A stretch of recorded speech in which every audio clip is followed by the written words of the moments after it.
अस्सलाम वालेकुम, आप देख रहे हैं पीए न्यूज एचडी और मैं हूं आपके होस्ट सादिया बतूल।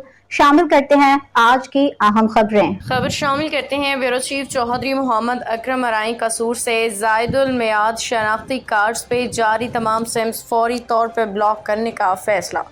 वजारत दाखिला के तमाम मुतल्लिका इदारों को शहरियों की बायोमेट्रिक मालूमात की अलहदा स्टोरेज बंद करने की भी हिदायत। वजारत दाखिला ने मुल्क भर में जायदुल मियाद शनाख्ती कार्ड्स पर जारी तमाम सिम्स को फौरी तौर पर ब्लॉक करने का फैसला किया है।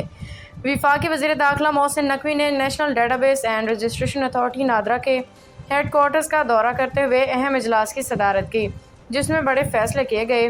वज़ीर दाखिला मोहसिन नकवी ने सेक्टर I-8 में 10 मंजिला नादरा मेगा सेंटर का संगे बुनियाद रखा, जिसकी तकमील जून 2026 में मुतवक्के है। इजलास में जायदुल मियाद शनाख्ती कार्ड्स पर जारी तमाम सिम को फौरी तौर पर ब्लॉक करने का फैसला किया गया।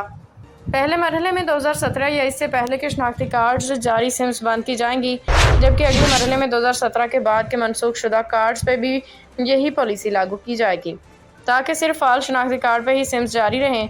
Chairman NADRA lieutenant general Mohammad Munir Afsar का कहना था कि PTA के तावन से इन मोबाइल सिम को ब्लॉक किया जा रहा है जो वफात पा जाने वाले अफराद या मियाद ख़त्म शुदा शनाख्ती कार्ड के हामिल अफराद के नाम रजिस्टर्ड हैं। न्यूज स्टूडियो से अब तक के लिए इतना ही। मजीद खबरों और अपडेट्स के लिए देखते रहिए PA न्यूज HD।